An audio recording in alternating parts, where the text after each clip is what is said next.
ইরানের কাছে যুদ্ধ হেরে গত মাসেই মৌ স্বাক্ষর করেছিল মহিষ ডোনাল্ড ট্রাম্প। তার মাত্র 2 সপ্তাহ পরে আবারও ইরান যুদ্ধ শুরু করলো ডোনাল্ড ট্রাম্প এবং পরপর 2 রাত ইরানে আক্রমণ করে ইতিমধ্যেই 14 জন সাধারণ ইরানিকে খুন করেছে এই ভ্যাম্পায়ার ডোনাল্ড ট্রাম্প। এখন প্রশ্ন হলো, আমেরিকা যুক্তরাষ্ট্র যুদ্ধে ফিরে এসেছে, এটা সত্য, কিন্তু এই যুদ্ধ করে ইরানকে কি পরাস্ত করতে পারবে ডোনাল্ড ট্রাম্প, নাকি আমেরিকার সাম্রাজ্যের পতন সম্পন্ন হবে এই ইরানের মাটিতেই, হরমুজের জলেই?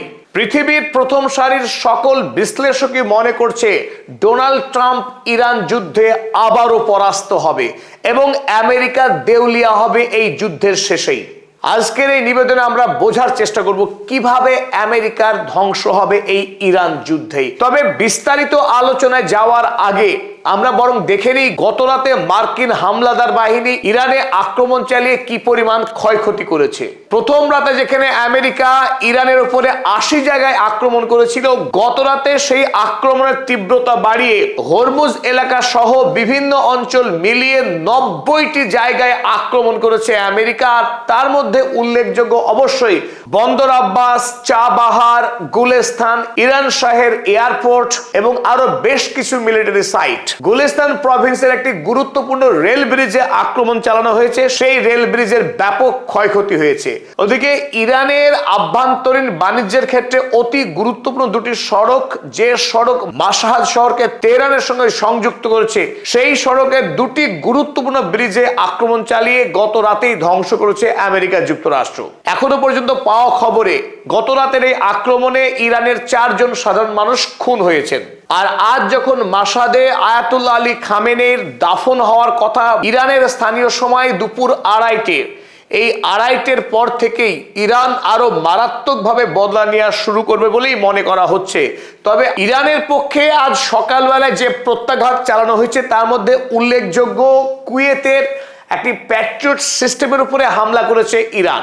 সেই প্যাট্রিয়ট সিস্টেম আমেরিকার অন্যতম আকাশ প্রতিরক্ষা ব্যবস্থা, যে ব্যবস্থার মাধ্যমে ইরান বা অন্য কোনো দেশ থেকে আসা মিসাইলকে আকাশেই ধ্বংস করে দেয়, যে প্যাট্রিয়ট সিস্টেম, সেই প্যাট্রিয়ট সিস্টেমকে ধ্বংস করে দিয়েছে ইরান আজ সকালবেলায়। এরপর কাতারের একটি রাডার সিস্টেমকে ধ্বংস করেছে আজ আরো একবার। প্রথম যে যুদ্ধ শুরু হয়েছিল ইরানের সঙ্গে আমেরিকার 28শে ফেব্রুয়ারি, সেই প্রথম দিকটাই ইরান ধ্বংস করেছিল কাতারে আমেরিকার সব থেকে দামি AN/APS 132 রাডার সিস্টেম, যার পরিধি ছিল 5000 কিলোমিটার। সেই শক্তিশালী রাডার ধ্বংস হওয়ার পর আমেরিকা আবারও অস্থায়ী একটি শক্তিশালী রাডার স্থাপন করেছিল কাতারে। সেই আর্লি ওয়ার্নিং রাডার সিস্টেমকে আজ ইরান ধ্বংস করেছে হামলা চালিয়ে। এবং আবারও বাহরাইনের সেই 5th ফ্লিটের যে জ্বালানি সংগ্রহ কেন্দ্র, সেখানে আক্রমণ চালিয়েছে আরো একবার আজ। আপডেট শেষে চলুন এবার মূল আলোচনায় ফেরা যাক। আমেরিকা যুক্তরাষ্ট্র যদিও পুনরায় যুদ্ধ শুরু করছে ইরানে, কিন্তু এই যুদ্ধে আমেরিকা জয়ী হবার কোনো রকম সম্ভাবনা নেই, বরং এই যুদ্ধে আমেরিকা দেউলিয়া হওয়ার পথে এগোচ্ছে। কিভাবে আমেরিকা দেউলিয়া হবে, চলুন সেটা এবার আমরা বুঝে নেওয়ার চেষ্টা করি। আলোচনার শুরুতেই স্বাগত জানাচ্ছি আপনাদের বন্ধু অধ্যাপক আব্দুল হালিম। চলুন এবার মেন আলোচনায় ফিরে আসা যাক। আমেরিকা সামরিক দিক থেকে সুপার পাওয়ার। পৃথিবীর 143টা দেশে মোট 800টিরও অধিক তাদের সামরিক সেনা ছাউনি রয়েছে। তাই বলে আমেরিকার যে সীমাহীন সামরিক অস্ত্র রয়েছে তার কোনো শেষ নেই, এমনটাও কিন্তু নয়। শুধুমাত্র 4 মাসের ইরান যুদ্ধেই এখনো পর্যন্ত আমেরিকার যে বিপুল পরিমাণের সামরিক ক্ষয়ক্ষতি হয়েছে টাকা এবং অস্ত্রশস্ত্রের, তার একটা ঝটিকা আমরা হিসেব দেখে নিই, তাহলে বুঝতে সহজ হবে কেন আমেরিকা এই যুদ্ধে খুব বেশি দিন টিকতে পারবে না। তো দেখুন, আমেরিকার কাছে সব থেকে দামি যে অস্ত্র টোমাহক মিসাইল, এই টোমাহক মিসাইল আমেরিকার কাছে এখনো পর্যন্ত মোট স্টক 3100টি ছিল। আর এখনো পর্যন্ত যে যুদ্ধ লড়েছে আমেরিকা ইরানে, সেই যুদ্ধে 950টিরও অধিক টোমাহক মিসাইল খরচ করে ফেলেছে। আর যুদ্ধের প্রথম দিনই সেই ইরানের মিনাম অঞ্চলে এই টোমাহক মিসাইল দিয়েই নিষ্পাপ নিরীহ ছাত্রীদের খুন করেছিল 168 জন ছাত্রীকে আমেরিকা যুক্তরাষ্ট্র। বোঝা যাচ্ছে আমেরিকার অস্ত্র মানে নিরীহ মানুষকে খুন করা। তারপর দেখুন MQ-9 ড্রোন, এটিও আমেরিকার অত্যন্ত শক্তিশালী একটা ড্রোন। সেই MQ-9 ড্রোন তার হাতে ছিল মোটামুটি 135টি যুদ্ধ শুরু হবার সময়। ইতিমধ্যেই 24টি ড্রোনকে ইরান সাফল্যের সঙ্গে ধ্বংস করে দিয়েছে বিভিন্ন অবস্থায়। তারপর দেখুন থার্ড ইন্টারসেপ্টর, আমেরিকার ইতিহাসে, পৃথিবীর সামরিক ইতিহাসে সব থেকে দামি, সব থেকে শক্তিশালী আকাশ প্রতিরক্ষা ব্যবস্থার নাম হচ্ছে থার্ড। যে থার্ড ব্যবস্থা যতই শক্তিশালী মিসাইল মারা হোক না কেন আমেরিকার কোনো সামরিক ঘাঁটিতে, সেই মিসাইলকে আকাশেই ধ্বংস করে দেওয়ার ক্ষমতা রাখে আমেরিকার এই থার্ড ইন্টারসেপ্টর ব্যবস্থাপনা। আর এই ব্যবস্থাপনার মাধ্যমেই ইসরায়েল এতদিন ধরে টিকে রয়েছে মধ্যপ্রাচ্যে। যে কোনো দেশ থেকে আসা মিসাইলের অধিকাংশই সে আকাশেই ধ্বংস করে দিতে পারে। তো দেখুন এই থার্ড ইন্টারসেপ্টর তার কাছে ছিল 450টি। ইরান বিগত 28শে ফেব্রুয়ারির পর থেকে যে পরিমাণ আক্রমণ চালিয়েছে ইসরায়েল কিংবা কাতার, বাহরাইন, কুয়েত, আরব আমিরাতের মতো দেশগুলিতে যেখানে প্রচুর পরিমাণে মার্কিন সামরিক ঘাঁটি আছে, সেই আক্রমণ সামলাতে গিয়ে ইতিমধ্যেই 290টি ইন্টারসেপ্টর খরচ করে ফেলেছে আমেরিকা। এবং এক একটা থার্ড ইন্টারসেপ্টরের দাম 15 মিলিয়ন মার্কিন ডলার। তাই এই থার্ড ইন্টারসেপ্টর তৈরি করা খুব সহজ কথা নয় সে আমেরিকার জন্যেও। এরপরে আসুন থার্ড র্যাডার। এগুলো বহু মূল্যবান ব্যবস্থা। এই থার্ড র্যাডার আমেরিকার কাছে ছিল অক্ষত 13টি যুদ্ধের সময়ে। ইতিমধ্যে 4টে থার্ড চলে গেছে, ধ্বংস হয়ে গেছে। আর এই থার্ড র্যাডার ধ্বংস হওয়া মানে অনেক ক্ষেত্রেই এই মার্কিন সামরিক ঘাঁটিগুলো কোনো যথাযথ সিগন্যালই পাবে না যে সেখানে মিসাইল হামলা চালানো হচ্ছে কিনা। তারপর অন্যান্য এইরকম বহু মূল্যবান দামি অস্ত্রশস্ত্র ইতিমধ্যে খরচ হয়েছে এই যুদ্ধে 17,294-এরও অধিক। সব মিলিয়ে আমরা যদি মোটামুটি একটা হিসেব করি যে আমেরিকা ইরান যুদ্ধে এখনো পর্যন্ত কত টাকা খরচ করেছে, তার পরিমাণ গিয়ে দাঁড়াচ্ছে টোটাল লস 1.1 ট্রিলিয়ন ইউএসডি। এই 1.1 ট্রিলিয়ন ইউএসডি এই টাকার পরিমাণ যে কত বিশাল তা বোঝার জন্য সহজ একটা আমরা তথ্য নিতে পারি। আমেরিকা বর্তমানে অর্থাৎ 2026 সালে বাৎসরিক যত টাকা রোজগার করছে আমেরিকার সরকার, তার 20% টাকা হলো এই 1.1 ট্রিলিয়ন ইউএসডি। আরো একটা সহজ পরিসংখ্যান দিই, এই 1.1 ট্রিলিয়ন টাকা আসলে কত ব্যাপক তা বুঝতে সহজ হবে। এই মুহূর্তে পৃথিবীতে যত মানুষ অভুক্ত আছেন, ক্ষুধার্ত আছেন, পৃথিবীতে যত দারিদ্র আছে, সেই দারিদ্রকে 10 বার মুছে দেওয়া যাবে। অর্থাৎ এই 1.1 ট্রিলিয়ন টাকা পৃথিবীতে যদি দারিদ্র দূরীকরণের ক্ষেত্রে ব্যয় করা হয়, পৃথিবীতে কোনো দারিদ্রই থাকবে না, পৃথিবীতে কোনো ক্ষুধার্ত মানুষ বলে কেউ থাকবে না। অথচ এই বিশাল অঙ্কের টাকাকে কেবলমাত্র যুদ্ধে ব্যয় করার কারণেই গোটা পৃথিবীতে অনাহার, অপুষ্টি এবং হাহাকার নেমে আসছে বিশ্ব জুড়ে। তার আরো একটি বড়সড় তথ্য আপনাদের দিই, শুধুমাত্র এই ইরান যুদ্ধের কারণেই আমেরিকা এবং ইসরায়েল যে অনৈতিক অন্যায় যুদ্ধ শুরু করেছে পৃথিবীতে, এই যুদ্ধের কারণে গোটা পৃথিবীব্যাপী প্রত্যক্ষ খরচের অঙ্ক কত? 2.2 ট্রিলিয়ন ইউএসডি। এই তথ্য কে জানাচ্ছে? ওয়ার্ল্ড পিস ইন্ডেক্স, বিশ্ব শান্তি সংস্থা, তারা জানিয়েছে আমেরিকা যুক্তরাষ্ট্র যত খরচ করেছে, ইসরায়েল যত খরচ করেছে, ইরান যত খরচ করেছে এবং গোটা পৃথিবীতে তেলের দাম অস্বাভাবিক বেড়ে যাওয়ার কারণে যে খরচ হয়েছে সেই খরচের পরিমাণ 2.2 ট্রিলিয়ন ইউএসডি। যার ফলে পৃথিবীতে আরো নতুন করে অসংখ্য মানুষ গরিব হয়ে গেছেন, অসংখ্য মানুষের মাসিক খরচ অনেকখানি বেড়ে গেছে। এই যুদ্ধের ভয়াবহ প্রভাব বিশ্বব্যাপী ছড়িয়ে পড়েছে। তবে সবচাইতে ক্ষতিগ্রস্ত যে দেশ হয়েছে তার নাম নিশ্চিতভাবেই আমেরিকা যুক্তরাষ্ট্র। আর এই কারণেই আমরা বলছি যে ইরান যুদ্ধে ডোনাল্ড ট্রাম্প তথা মার্কিন সাম্রাজ্যের পতন অনিবার্য। আমেরিকার কাছে যতই ভারী ভারী অস্ত্র থাকুক না কেন, ইরানের কাছে আমেরিকা এই যুদ্ধে খরচ হয়ে যাবে, টিকতে পারবে না। আমেরিকার সাম্রাজ্যের ধ্বংসের একমাত্র অন্যতম কারণ হবে আমেরিকার যুদ্ধ। কারণ 2000 সালের পর থেকেই 2001 সাল থেকে এক নাগাড়ে আমেরিকা যুক্তরাষ্ট্র বিশ্বব্যাপী যুদ্ধ চালিয়ে যাচ্ছে। আর এই ধারাবাহিক যুদ্ধের কারণেই আমেরিকার কোষাগার ক্রমশ ধুঁকছে। আমেরিকা যুক্তরাষ্ট্রের বর্তমানে ঋণের পরিমাণ কত শুনলে আমাদের সকলকে চমকাতে হয়। আমেরিকা যেমন পৃথিবীতে সব থেকে ধনী দেশ, অথচ এই আমেরিকার বর্তমানে 39.5 ট্রিলিয়ন ইউএসডি পরিমাণ ঋণ আছে। এই 39.5 ট্রিলিয়ন সেই ঋণ অর্থাৎ প্রতি 1 ট্রিলিয়ন ঋণ বাড়তে আমেরিকার মাত্র সময় লাগে এখন 67.5 দিন। আপনি ধরতে পারেন 68 দিন, 2 মাস 8 দিন অতিক্রম হলেই আমেরিকার ঘাড়ে আরো নতুন করে 1 ট্রিলিয়ন ঋণের বোঝা চাপছে। আমেরিকা যুক্তরাষ্ট্র যুদ্ধ করে, সারা পৃথিবীতে অস্ত্র বিক্রি করে, তাই অনেকেই আমরা ভাবতেই পারি যে যুদ্ধ হচ্ছে আমেরিকার রোজগারের রাস্তা, তাই যত যুদ্ধ আমেরিকার তত ফায়দা। কিন্তু এখানেই যত মস্ত বড় ভুল করি আমরা সাধারণ মানুষেরা। কারণ যুদ্ধ যখন হয় আমেরিকা অস্ত্র বিক্রি করে, এটা সত্য কথা, কিন্তু আমেরিকার corporate house, military industrial complex, অর্থাৎ যারা অস্ত্র তৈরি করে, বোয়িং কোম্পানির মতো মালিক যারা, তারা বিপুল পরিমাণের মুনাফা লাভ করে, আমেরিকার সরকার নয়। এবং এই অস্ত্র তৈরিকারী কোম্পানিগুলো তারা সরকারকে যত সামান্য ট্যাক্স দেয়, 1 বা 2%, তার বেশি নয়। তাই আমেরিকা যত বেশি যুদ্ধ করছে, লাভবান হচ্ছে আমেরিকার কোম্পানিগুলি, আর আমেরিকার সরকার ক্রমশ ঋণের সাগরে ডুবে যাচ্ছে।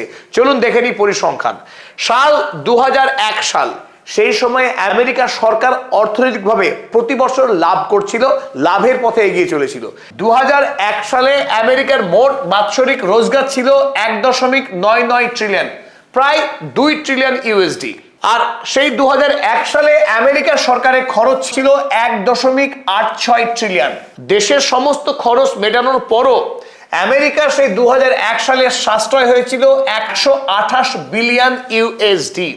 তারপর থেকে খেয়াল করুন, 2001 সালের পর প্রতি বছর ধারাবাহিক আমেরিকার সরকারের ঋণ বাড়ছে, বাজেট ডেফিসিট হয়েছে, বাজেট ঘাটতি হয়েছে। কোন বছর আর সরকার সারপ্লাসে যেতে পারেনি, সরকারের লাভ হয়নি, ঋণ বেড়েছে পাল্লা দিয়ে। দেখুন 2002 সালে বাজেট ঘাটতি ছিল 158 বিলিয়ন ইউএসডি।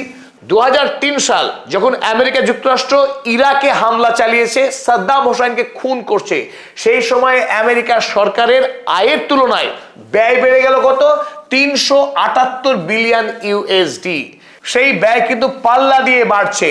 2008 সালে গিয়ে দাঁড়ালো 459 বিলিয়ন ইউএসডি, অর্থাৎ হাফ ট্রিলিয়ন। বাজেট ঘাটতি এভাবে কিন্তু আমেরিকার প্রতি বছর বাড়তে শুরু করেছে। আর এই বাজেট ঘাটতি মেটাতে গিয়ে আমেরিকার সরকার বাজার থেকে বিপুল পরিমাণের ঋণ করতে শুরু করেছে, যে ঋণ এখন পাল্লা দিয়ে বাড়ছে। এবং 2023 সালে আসুন, 2023 সাল যখন গাজা যুদ্ধ শুরু করেছে ইসরায়েল এবং আমেরিকা মিলিতভাবে, তখন থেকে আমেরিকার সরকারের চিত্র দেখুন। 23 সালে আমেরিকার সরকার রোজগার করেছে 4.44 ট্রিলিয়ন ইউএসডি, প্রায় 4.5 ট্রিলিয়ন ইউএসডি। খরচ করেছে কত? 6.13 ট্রিলিয়ন ইউএসডি। বাজেট ঘাটতি 1.69 ট্রিলিয়ন, 1.5 ট্রিলিয়নেরও অধিক তার ব্যয় হয়েছে আয়ের তুলনায়। এবং 2024 এবং 25 একই অবস্থা, এই 2 বছরই প্রায় 2 ট্রিলিয়ন করে আয়ের থেকে ব্যয় বেশি হয়েছে মার্কিন সরকারের। এবং 2026 সালে আসুন, 2026 সালে এসে ইতিমধ্যেই যে কমাস অতিক্রান্ত হয়েছে, তাতে ইতিমধ্যেই 1.85 প্রায় 2 ট্রিলিয়নের কাছাকাছি অধিক ব্যয় করে ফেলেছে মার্কিন সরকার। এই কিছু পরিসংখ্যান আলোচনা করবার পর খুব সহজেই আমরা বুঝতে পারছি যে কেন 68 দিনের মাথায় নতুন করে 1 ট্রিলিয়ন ঋণের বোঝা চাপছে মার্কিন সরকারের। ইতিমধ্যেই 40 ট্রিলিয়ন ছুঁই ছুঁই। তাই যদি যুদ্ধ দীর্ঘমেয়াদী হয় ইরানে, আরো বিপুল পরিমাণের ঋণের বোঝা চাপবে মার্কিন সরকারের ঘাড়ে। এই ঋণের বোঝা আমেরিকার সরকারের পক্ষে শোধ করা অসম্ভব হবে, কারণ আমেরিকায় জনগণের উপরে ইতিমধ্যেই 40%-রও অধিক পরিমাণ ট্যাক্স চাপানোই রয়েছে। মার্কিন জনগণ এমনিতেই হাঁসফাঁস করছেন ট্যাক্সের বোঝা মাথায় নিয়ে। তাই নতুন করে ট্যাক্স বেশি করে বাড়িয়ে আমেরিকার সরকার ঋণ শোধ করবে, এটা খুব একটা হওয়া সম্ভব নয়। তাই যত যুদ্ধ বাড়বে আমেরিকা তত তাড়াতাড়ি ডুববে। এতক্ষণ পর্যন্ত যে আলোচনা আমরা করলাম, আমেরিকা তার নিজের চোরাবালিতেই নিজে ফাঁসবে। অর্থাৎ যত যুদ্ধ করতে যাবে, এই যুদ্ধের জালে আমেরিকা নিজেই ডুববে। আমেরিকাকে মারতে হবে না, আমেরিকা নিজেই মরবে। তাই বলে কি ইরান নিষ্ক্রিয় থাকবে? আমেরিকাকে মারবে না? নিশ্চয়ই মারবে। ইরান ইতিমধ্যেই যে ভয়ানক তার সামরিক শক্তি তৈরি করেছে মিসাইল, ড্রোন প্রযুক্তিতে, তাতে মধ্যপ্রাচ্যে আমেরিকার টিকে থাকা দায়।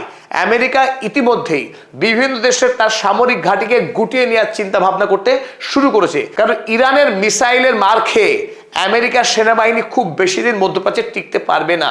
তাছাড়া আমেরিকার যে আসল শক্তি সেটা বিশ্ব বাণিজ্য। আপনারা এই মুহূর্তে যে ম্যাপ দেখছেন এটা আন্তর্জাতিক বিশ্বের ম্যাপ। এই গোটা পৃথিবীর বিভিন্ন প্রান্তে আমেরিকা যে অবাধ বাণিজ্য করে সেই বাণিজ্যের নিয়ন্ত্রণ কিন্তু অনেকখানি ইরানের হাতে রয়েছে। শুধুমাত্র হরমুজ প্রণালীকে বন্ধ করে দিয়েই গোটা পৃথিবীর ফুসফুসকে চেপে ধরেছিল ইরান, এবং ওই চাপ আমেরিকার অর্থনীতি সহ্য করতে পারছে না। আর দ্বিতীয়বার যখন আমেরিকা আবারও যুদ্ধ শুরু করছে তখন গতকাল ইরানের পক্ষে একটি বড়সড় হুমকি দেওয়া হয়েছে। হুমকি কি? যে ইরানের কাছে যদিও এখনো পর্যন্ত পারমাণবিক অস্ত্র নেই একথা সকলেই জানে, কিন্তু ইরানের কাছে যে পারমাণবিক অস্ত্র রয়েছে সেই পারমাণবিক অস্ত্র বিস্ফোরণ করলে আমেরিকা টিকবে না। তার মধ্যে অন্যতম বড় অস্ত্র হরমুজ প্রণালী, সন্দেহ নেই, কিন্তু পাশাপাশি বাব আল মান্দাব এবং মিশরের সুয়েজ প্রণালী, এই দুটি গুরুত্বপূর্ণ প্রণালী কিন্তু পুরোপুরি ইরানের নিয়ন্ত্রণেই রয়েছে। আর এই হরমুজ প্রণালী, বাব আল মান্দাব এবং সুয়েজ প্রণালী, এই তিন প্রণালীকে ইরান যদি একবার চোখ করে দেয়, বন্ধ করে দেয়, আমেরিকা বিনা অক্সিজেনে আইসিইউতেই মরে যাবে। চলুন আমরা দেখে নিই কেন আমরা এই কথা বলছি। বর্তমান পৃথিবীতে যে বাণিজ্য হয় তার অধিকাংশটা সমুদ্রপথেই হয়, আর এই সমুদ্রপথের কয়েকটা গুরুত্বপূর্ণ যে প্রণালী রয়েছে তার মধ্যে উল্লেখযোগ্য হলো এই স্ট্রেট অফ মালাক্কা। ইন্দোনেশিয়া এবং মালয়েশিয়ার মাঝখান দিয়ে যে সংকীর্ণ জলপথ আছে, এই জলপথ দিয়ে পৃথিবীর বাণিজ্যের প্রায় 23.7% বাণিজ্য সম্পন্ন হয় এই জলপথ দিয়ে, স্ট্রেট অফ মালাক্কা। আর এর অধিকাংশ বাণিজ্যই করে চীন। আর দ্বিতীয় গুরুত্বপূর্ণ যে জলপথ বা প্রণালী যার মধ্যে দিয়ে দ্বিতীয় বৃহত্তম বাণিজ্য হয় তার নাম জিব্রাল্টার প্রণালী। আপনারা অনেকেই শুনেছেন। মরক্কো এবং স্পেনের মাঝে 11 কিলোমিটার যে সংকীর্ণ জলপথ আছে, এই জলপথ দিয়ে পৃথিবীর মোট সামুদ্রিক বাণিজ্যের 13% বাণিজ্য হয় এই জিব্রাল্টার প্রণালী দিয়ে। আমেরিকা যুক্তরাষ্ট্র তার অধিকাংশ বাণিজ্যই ইউরোপ এবং এশিয়া মহাদেশের মধ্যে যে বাণিজ্য হয় তার অধিকাংশ বাণিজ্য এই জিব্রাল্টার প্রণালীর মধ্যে দিয়েই সম্পন্ন করে। তবে এরপর তৃতীয় গুরুত্বপূর্ণ প্রণালী হলো এই হরমুজ। এই হরমুজ প্রণালী পৃথিবীর বাণিজ্যের 11.1% বাণিজ্য সম্পন্ন হয়। সারা পৃথিবীতে যে জ্বালানির ব্যবসা হয় অর্থাৎ পেট্রোলিয়াম বা এলএনজি, তার 20% এই হরমুজ প্রণালীর মাধ্যমেই প্রবাহিত হয়। আর এই হরমুজ প্রণালী সম্পূর্ণরূপে ইরানের নিয়ন্ত্রণ রয়েছে। এরপরেই আমরা দেখব সুয়েজ ক্যানাল। মিশরের এই সুয়েজ ক্যানালের মাধ্যমে বিশ্ব বাণিজ্যের 10% বাণিজ্য এই সুয়েজ ক্যানালের মাধ্যমেই হয়। এই সুয়েজ ক্যানাল এবং তারপর যেটা বাকি রইল বাব আল মান্দাব। এই বাব আল মান্দাব অর্থাৎ এক ফোঁটা অশ্রু, ইয়েমেন এবং জিবুতির মাঝে যে সংকীর্ণ জলপথ তার নামই বাব আল মান্দাব। এই বাব আল মান্দাব দিয়ে বিশ্ব বাণিজ্যের প্রায় 9% বাণিজ্য হয়ে থাকে। হরমুজ প্রণালী যেমন ইরানের দখলে রয়েছে, ঠিক অনুরূপভাবেই এই বাব আল মান্দাবও ইরানের নিয়ন্ত্রণ রয়েছে। এই কারণে ইয়েমেনের যে সশস্ত্র সামরিক গ্রুপ হুথি হলো ইরানের প্রক্সি গ্রুপ। সেই হুথির মাধ্যমে ইরান এই বাব আল মান্দাবকে চাইলে সম্পূর্ণরূপে বন্ধ করে দিতে পারবে, এবং এই যুদ্ধে এই সম্ভাবনা সব থেকে প্রবল। হরমুজ প্রণালী যেমন বন্ধ আছে, আগামী দিনে অর্থাৎ গতকাল বা পরশু খুব অল্প সময়ের মধ্যেই যুদ্ধ যদি আমেরিকা তীব্র করে তাহলে ইরান এই বাব আল মান্দাবও বন্ধ করে দেবে। পাশাপাশি যে কথা আমরা বলছিলাম, মিশরের যে সুয়েজ খাল পর্যন্ত ইরান বন্ধ করতে পারে, কিন্তু প্রশ্ন হলো মিশরের সুয়েজ খাল ইরান কিভাবে বন্ধ করতে পারে? বন্ধ করতে এইভাবেই পারে, কারণ হুথি যখন এই বাব আল মান্দাব বন্ধ করে দেবে, যে বাব আল মান্দাব আরব সাগর থেকে লোহিত সাগরে ঢোকার একমাত্র রাস্তা, আর এই সুয়েজ খালে যাওয়ার অর্থ একটি জাহাজ লোহিত সাগর হয়ে ভূমধ্য সাগরে গিয়ে প্রবেশ করবে ইউরোপে বাণিজ্য করবার জন্য, কিংবা ভূমধ্য সাগর থেকে সুয়েজ খাল হয়ে লোহিত সাগর পেরিয়ে বাব আল মান্দাব দিয়েই তাকে আরব সাগরে আসতে হবে। অর্থাৎ বাব আল মান্দাব এবং এই সুয়েজ খাল তারা এক সুতোয় বাঁধা, লোহিত সাগর হয়েই তাকে আসতে হবে। আর যখনই কোনো জাহাজ সুয়েজ খাল পেরিয়ে বাব আল মান্দাবে আসতে চাইবে তাকে ইরান ড্রোন মেরে কিংবা মিসাইল মেরে অনায়াসে ধ্বংস করে দেওয়ার শক্তি রাখে। তাই পৃথিবীর 3টে গুরুত্বপূর্ণ প্রণালী, হরমুজ প্রণালী, সুয়েজ খাল এবং বাব আল মান্দাব, 3টে প্রণালী পুরোপুরি ইরানের নিয়ন্ত্রণে রয়েছে, এবং 3টে মেলালে আমরা দেখব মোট বিশ্ব বাণিজ্যের 30% রাস্তাকে নিয়ন্ত্রণ করে ইরান একাই।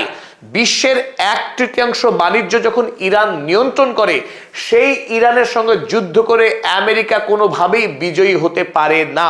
আমেরিকা একটি বিশাল বাণিজ্য ঘাটতির সম্মুখীন হবে যদি ইরানের সঙ্গে এই যুদ্ধকে দীর্ঘস্থায়ী করে।